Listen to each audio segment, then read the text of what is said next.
What's going on, everybody? Welcome to this Not a Dollar Hour. Just doing a live feed tonight. I'm gonna talk about why I closed my salon. It's pretty much like an exit strategy for entrepreneurs.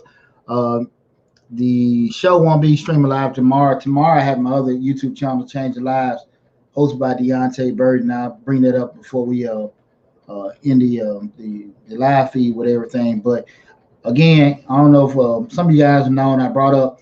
I'm a serial entrepreneur. Well, first, I'm sorry. I am Deonte Burden, aka Mr. Short Dollar himself. First, I want to welcome everybody to my show, Mr. Short Dollar. We're streaming live right now on Facebook and YouTube. So I want to welcome everybody in. I appreciate you guys tuning in. And again, tonight we're going to be discussing why did I close my salon. It's like I said, extra strategy for entrepreneurs. If you haven't, please make sure if you follow whatever platform you follow us on, if you follow us on Facebook, YouTube, make sure you subscribe to both. The main platform that we post everything on is the YouTube channel, Mr. Short Dollar, where we talk about personal finance, business, entrepreneurship, and real estate investment. Y'all bear with me because I'll be back and forth looking at the comments and stuff, but for the most part, this is a question in regards to exactly what we're talking about tonight. Kind of hold off the comments, but if it's a question what we're going over, just let me know. But again, I appreciate you guys tuning in. Just do a little quick live feed to discuss everything. Now, just get a background information with me. I am an accountant by profession. My main business is Majestic Business Services. This is our 20th year in business. We pretty much a one-stop shop for small businesses. We do bookkeeping, tax prep, payroll, consulting, all that fun stuff for small businesses. And the Mr. Short Dollar show, this is year 3 of Mr. Short Dollar. So we do a lot of fun stuff with that.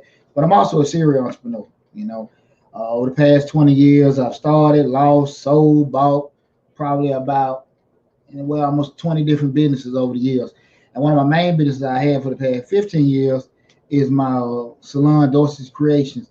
I bought Dorsey till about 15 years ago.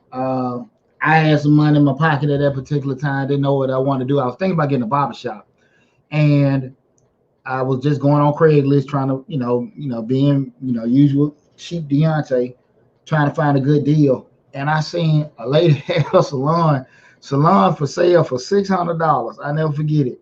And I called them, and that was just her little hook to get somebody to call. But she wanted $2,000 for the salon. So I like, okay, cool. Let me go check it out. So again, I had already owned a few businesses then, especially we still had Majestic going, but I was my cleaning company, Three Sons, we had that rolling and everything. But I just wanted to get a barbershop. So I was like, cool, barbershop, salon, didn't really matter. I just wanted to kind of put my money into something. Long story short, met with a lady, and she was kind of like, hey, what we can do is I can sublease you out the shops and all kind of shady stuff I wasn't comfortable with. So I went and talked to the landlord that owned the business, on the building. And he told me, he said the lady was like $8,000 in arrears.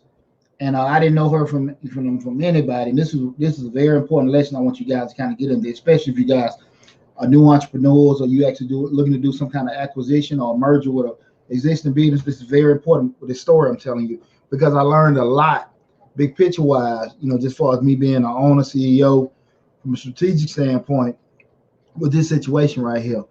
And when I talked to the landlord, he was sitting there telling me like she was like almost $8,000 in arrears, and I didn't know her from anything. But in my mind, I'm like, okay, Deonte, whatever you do, I wanted something where I can have absentee ownership. What I mean by absentee ownership, I can own the business without me actually having to be involved day to day. So the salon I own is actually suites. Suites are independent sections that a stylist or barber can go into and operate and everything. So when I talked to him, we went back and forth. I told her about the $8,000 and then she just said, well, no, that's not true. Instead of going back and forth, and I told being my normal good negotiating self, I told the landlord, I said, listen, this is what I do. I give you $2,000 and I do a 5-year lease, 3-year lease. I do $2,000 give you and let's do a 3-year lease. And she doesn't owe you anything. And we'll just, keep it moving, with me and you doing a new lease. He like run it. Because at the end of the day, she wasn't paying him any rent. And you getting some money, probably caught back with that, take, drop all the fees, and he was happy. Once we did that, I told the young lady that I bought it from, because she had just gotten like some tight situations. I think it's probably tight situation plus mismanagement, combination of both. But I kind of told her, and this is where the lesson come in. Listen, I bought the salon. You don't owe him any money. Now, you're not going to get any money from me, but you still can operate your salon and under the guise of, hey, people still think it's yours. Because, I'm very meticulous about what I do sales. Because I didn't bring up, like, I had went to her, I had my lawyers drafted the bill of sales, the itemized list and everything. She was like, I trust you. I'm like, no, I had your lawyers look, which I know she didn't have them look. But anyway, did the whole bill of sale thing. But like I told her at that particular time, so right now, I'm paying the lease. I acquired a new lease. She's did the bill of sale, but we're going to have it. I had the attorneys redrafted that by me paying off her debt to the landlord. That would, constitute me acquiring the salon. And, that was just it with that. And everything that was on the itemized list was mine. She was like, cool, because, I guess she was like, because that salon has been there probably about 30 years. Because I think she was there almost maybe 15 years prior to me getting it. And I think she was just kind of tired of being an owner or whatever. And she was like, okay, cool. So the first 2 or 3 months were kind of smooth. Again, I didn't know what the hell I was doing. I'll go by there, pick up my money. I said, hey, just make sure everything's straight. The ladies were in there. Most of the ladies that were in there were probably in there maybe early to mid 40s. So it's kind of like a stable crew that was in there. They had the thing, had the spots. And I would say probably maybe that 3rd month, the young lady that sold it to me, again, I'm saying young lady, but she was probably, let's say right at 50 at that time. I think she started getting back on her feet. And this is where the lesson comes in. She just started being disrespectful. Like, Deonte, you need to do this. Deonte, you need to do that. And it had nothing to do with payers. repairs need to be done. It was just she was just getting, I don't use the wrong word, but she was tripping. And what I learned right then and there, because what it was, she had got back on her feet. She was no longer in that money situation, and she was really resenting. She done sold this shop to this young guy. That's really what it came down to. She's back on her feet. She's reflecting like, nah, because what I did was I did make some capital investments, put some, a little paint here, a couple chairs here, make it look kind of feminine and all that, just have it looking nice. Because she had I don't know what she had looking like, but it wasn't getting into traffic in there. But I made some adjustments here and there. That's why I just didn't sit well with them. But what I learned from that was I found out why, when you're working at a job and a new company takes over, why they fire all management.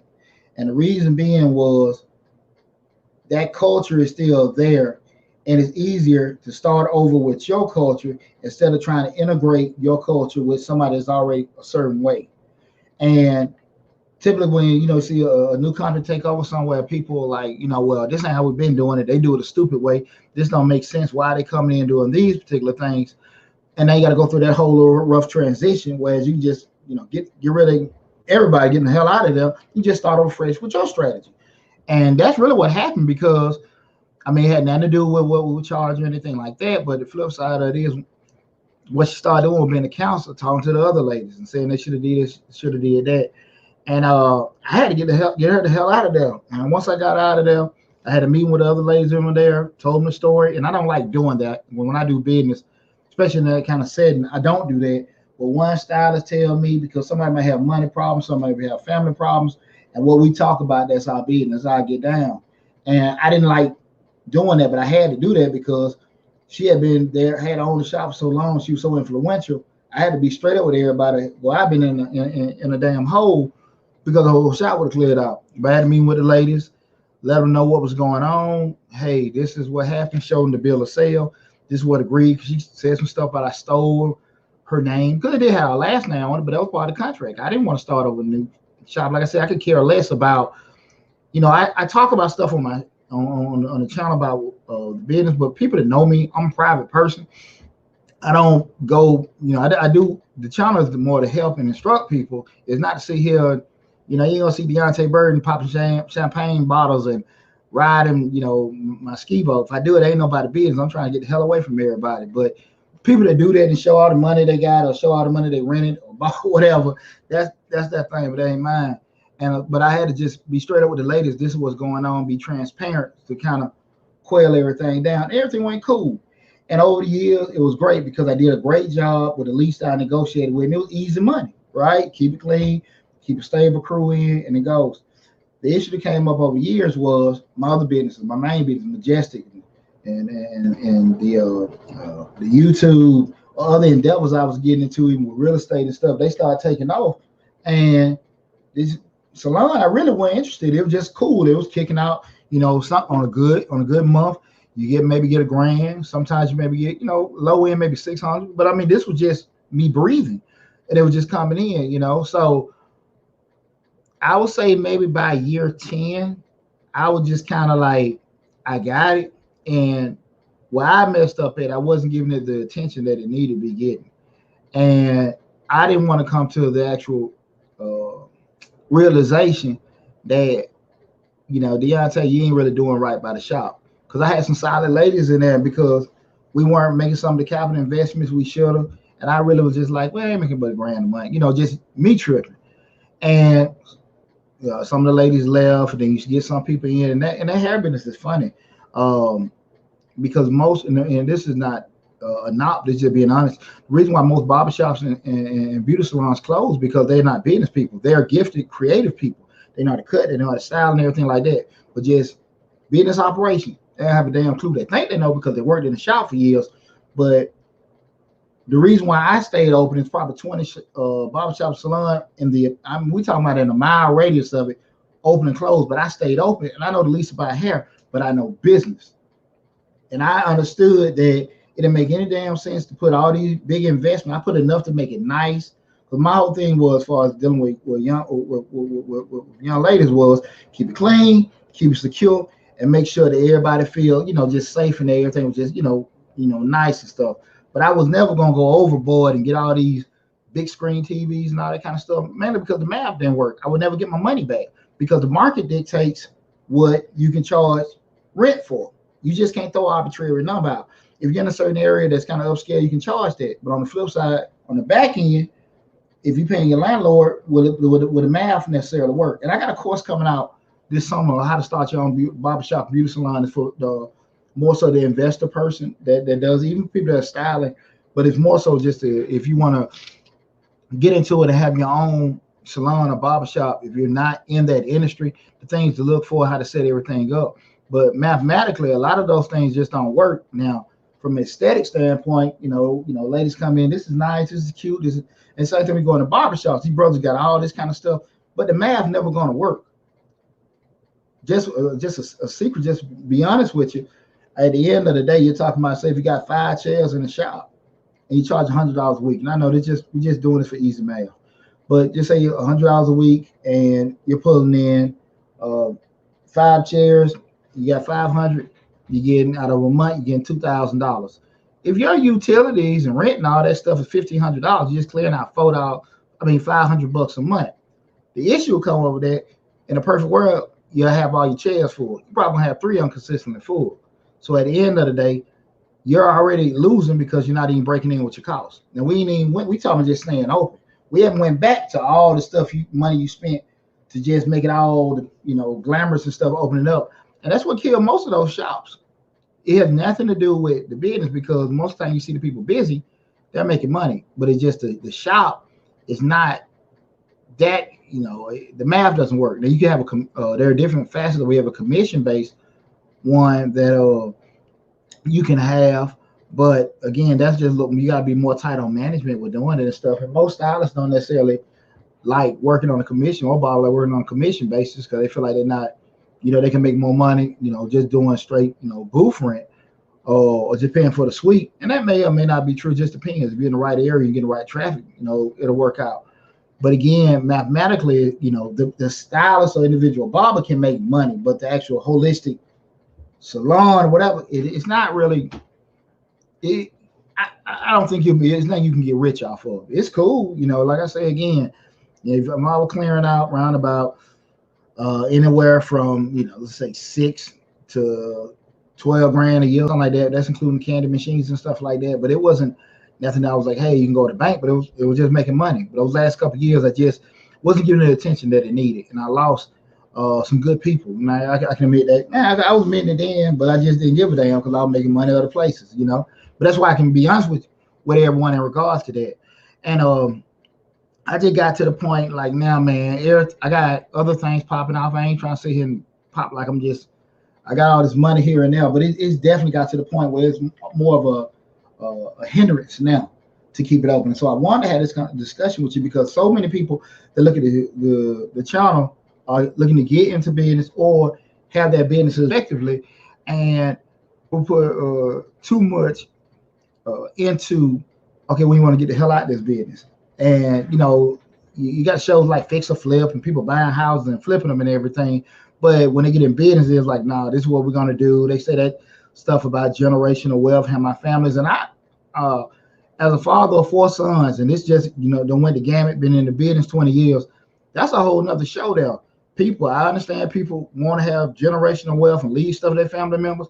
You don't know what the hell your kids want. You do not know what the hell your kids want. I got 4 sons, and I definitely tell you, maybe the second one, 4th one too young to tell, but that first and third, I ain't really seen the damn interest in anything I got. Great kids, smart kids, brilliant boys. My older son went to Ivy League school.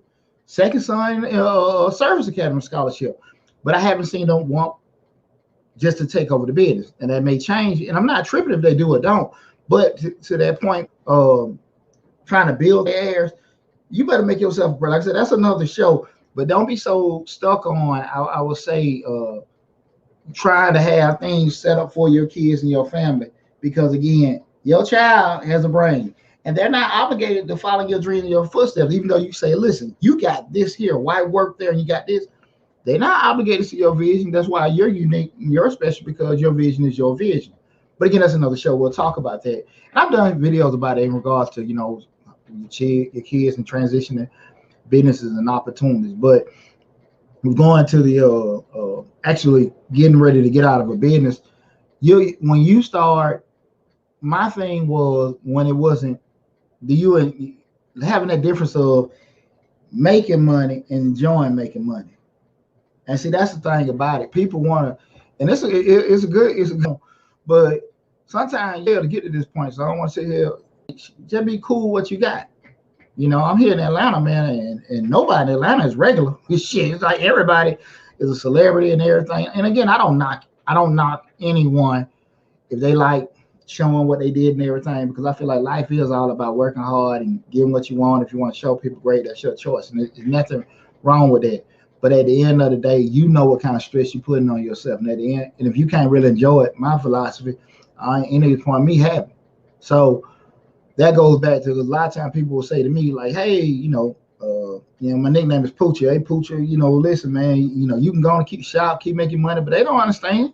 They don't understand. Don't mean no harm, but I'm stressed in as it is. I'm all over the place doing all kind of different things, and I ain't really interested in it anymore, especially this past year. So what I want to kind of get with everybody in regard to, we started talking about when you starting a business up, and I was talking about that people are so stuck on when they starting a business up, want to get forecasts and make plans and make business business plans, all this kind of stuff. And one of the key components of a business plan, replace Craigslist, have an anonymous ad. You got to put your business up, such and such salon, if these many chairs, this, that, and that. Throw an arbitrary number out. Don't get any traction, drop it up. Or if you got too much traction, lift the price up. At least got to do that. These are fillers. Did that mean these people will come to you and pay that money? Absolutely not. But you just getting some kind of barometer of what it is. You can actually even call a business broker, and they may do an analysis for you or whatever. You can get a CPA or not a cost accountant, like a managerial accountant. They actually do those business valuations. They can do that. But again, if you're not looking to do it, you just want to get some fillers. Those are just some cheap free fillers that you can do to kind of get the test to see what your business is worth. But it is something that you need to evaluate or look at least twice a year. I prefer people to do it on a quarterly basis because again, you don't know when stuff gonna happen. You don't know when you're gonna get sick. Your baby gets sick. Your husband or wife leave. Things just change. You just gotta go. You just don't know. And we don't want to be waiting reactionary mode. We want to be proactive. We want to keep as much data and information in front of us as possible. That's a short dollar way. Okay. Second thing is be cool knowing what you're gonna settle for. At the end of the day, like, okay, I know I can get $10,000 for this business. Hell, I walk away for $8. It don't matter. And be cool with it. Be cool with it. If you ain't compromised, you ain't compromised. But kind of again, we want to make sure we're thinking this way. And again, this is something you just look at maybe say at least twice a year, but preferably once a quarter, just kind of get an idea. But have that, wrote down somewhere in the corner. I don't want you just shooting off, shoot from the hip with this. Wrote down, I got a list for 10. I think I get enough traction. But hell, I let it go for 8. Because you know what happens a lot of times. We all negotiating purchases, right?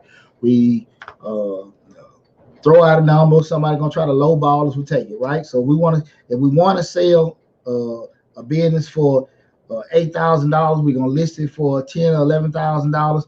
Let the buyer, talk us down to $8,000, and they feel good because man, he wanted 10, I got 8. You got the number you wanted. I mean, it's simple.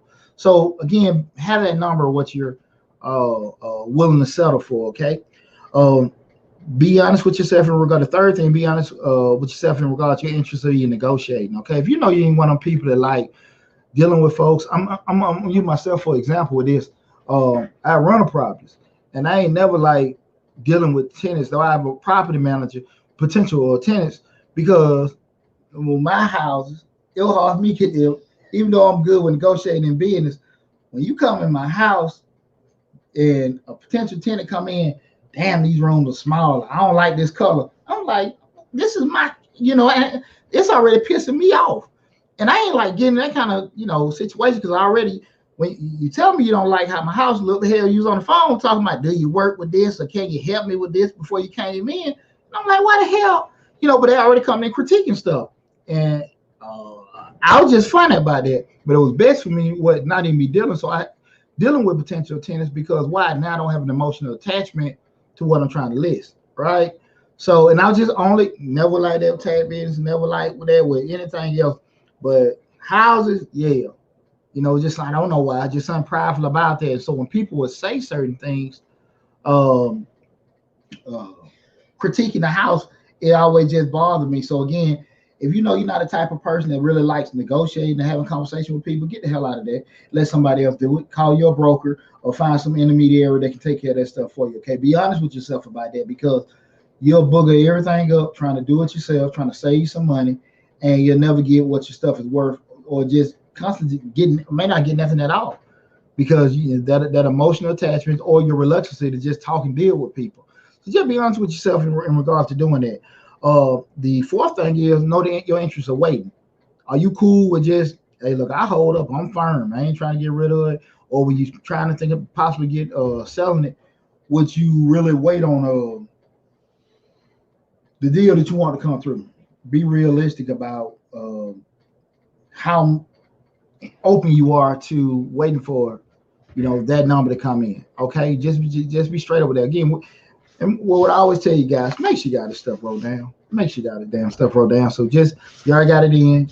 What we're saying, I'm gonna go back over everything, guys, afterwards. After the actual the list is given out, and I'll put it on the description section also.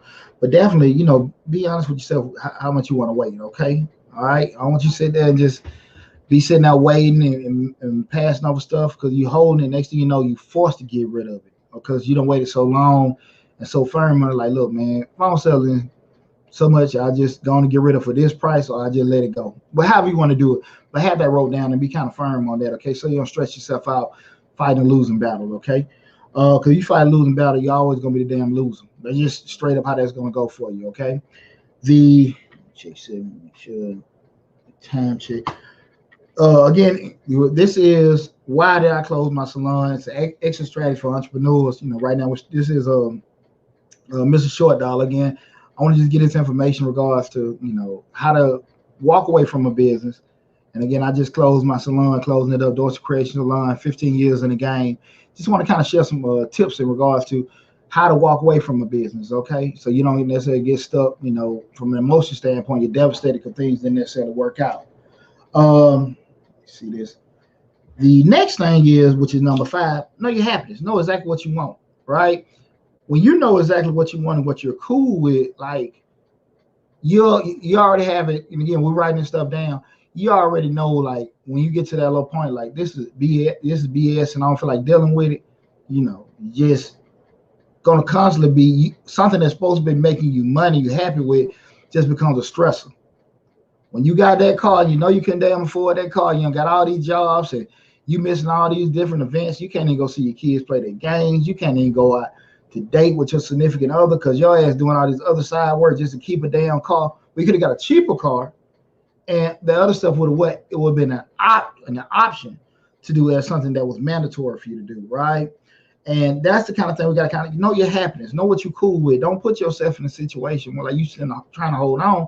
You got to know when to be able to walk away from it, okay? The sixth thing is what we talk about, that cost benefit analysis. The cost benefit analysis. And listen, I got a video in the my library about how to do a cost benefit analysis and how that stuff is set up.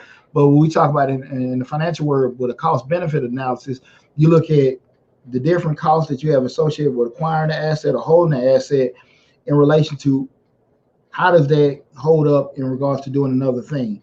How much does holding that business in relation to selling that business or walking away from that business, how big a difference is as far as the cost. Now, the cost ain't necessarily a negative thing that you're looking at, but it's just data. You can look at it, man. Look, for me to do that, that's going to actually, make me end up losing X amount of dollars, or I might spend too much time where I can't be doing other things. So that's why we do that cost benefit analysis to weigh out the different options that we have for making a particular business decision. Okay. And the seventh thing is just be cool walking away. Things didn't go, you wanted to sell it, couldn't sell it, didn't work out. Just be cool, get the hell on. You got your peace of mind, still got a little change in your pocket, and you can just do that. But just be cool with yourself for doing that, okay? Rehash everything. Number one, know your market value of your business, okay? That's something we want to look at least twice a year. Best case, we can do it, at least look at it every quarter. Know what you'll settle for. Know that number that you're. That's the second thing. Know what you'll settle for. Know what you'll be cool with getting. If things don't work a particular way.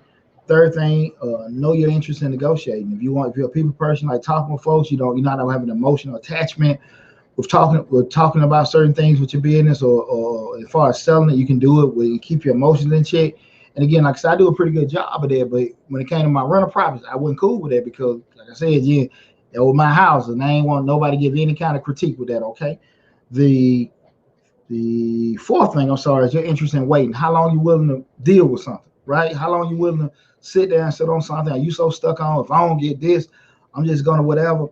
I mean, have some kind of benchmark on that, because I think you're a damn fool if you're gonna sit there and hold something so long and um, you end up losing it. And perfect example of that, it was about 12 years ago, a little longer. It was a club right in Ellenwood. I was thinking about getting me and a buddy of mine, and the young lady was so firm on her price, but she was losing the damn business. Nobody was trying to get over on her, but she just wanted too much, especially when you look at the investment that you had to do to kind of bring it up to standard. And this young lady, I'm gonna say, damn, this young lady lost the damn business instead of selling it. I couldn't get it. I couldn't get it. And I can just tell you right now, this is one captain that's not gonna go down with the ship. I'm gonna jump overboard. So again, know your interest in waiting, the way where your little point at, like, look, damn all that. We ain't finna sit here and just make this, more high ground. We're gonna get out of this. So just have that stuff set up. Know your happiness. Know what you're cool with. Know what you're like, okay, I got to stay this way. I don't want to get what it's going to be stressing me out, cause me to have health issues, and I can't do certain things and stuff like that. So make sure you kind of know that. Sixth thing, perform that cost benefit analysis. Go in the archives of my videos and just search for the video on cost benefit analysis. And I get a whole breakdown in regards to where we look at not what's right or wrong, but we're looking at the different costs for each decision we make in the business and how that can impact certain things. Okay. And last thing, be cool walking away. Be cool walking away. Don't worry about no pride or be so much, oh man, you lost the shop, or you lost your car. Oh man, you sold that, you crazy and stuff. I would have kept it. I would have did this, that, and that. Automobile would have said, well, do it then. Shit, I'm cool. That's be content with it. If a person can throw it at what they could do at what they would do, do it. Do it. Everything that I've done it because I wanted to do it. And think I tried doing it. I always did it because I never like living in regrets. So I welcome anybody who wants to do that. You just try it. But again, no one knows your personal happiness and where you have that line drawn about what you want to and what you don't want to do. So I always keep that in mind. So again, that was tonight, a little quick video where we were talking about quick video. Almost 40 minutes, but a quick video in regards to why I close my salons. I want to give a quick exit strategy for entrepreneurs to leave that particular business. And again, I'm Deonte Burden, aka Mr. Short Dollar himself. Make sure you subscribe to the YouTube channel, Mr. Short Dollar, where we talk about personal finance, entrepreneurship, business, and real estate investing. If you follow us right now on Facebook too, do the same thing. But make sure you go to the YouTube channel, because that is our main platform. We're putting information out. Want to run a couple things by you guys with that. Got a grant that's premiering tomorrow at midnight. I got a $10,000 grant for small business owners. So you guys, you can hit it's set on the premiere, so you can put on the waiting. But check that video out. Make sure you check out the video. I got a link to the application. But listen, look at the video, because too many times people applying for these grants, you're not looking at the video and you're putting in these responses like, I want to start a business, or I want to do this for myself, and they want a story. And if you don't know how to sell yourself, you know how to cook. You know how to cook chicken, right? You know how to build a deck on the back of a house, but you don't know how to sell yourself, right? Right. And it's a lot of people like that. Nothing wrong with it, but one of the fatal flaws of most entrepreneurs, they don't want to recognize their flaws. And then it's like, it's a flaw. Nothing wrong with you having that flaw, but how are you going to mitigate it? How are you going to make that flaw? It's not that a big deal. You get a person to do that for you. You sit there and try to work on it yourself, but don't just know you got that issue going on and keep trying to jump over it. And you're applying for these grants and putting in these damn third grade responses, and they're not going to get it, because at the end of the day, the way the process of elimination goes, that they already have, you got to be 1 year in business, make this amount of money, got this amount of money in the bank, and they look at it, everybody's equal. It's going to come down to who's selling the best story, straight up. Because if you qualify for it, you qualify for it. Now we got to sit here and get more ways to tell you no. Okay, so just have that together, and let's, just I really, I can't stress that you guys enough. I think I don't know if I have it on this upload, but definitely I'm gonna make sure it's on there.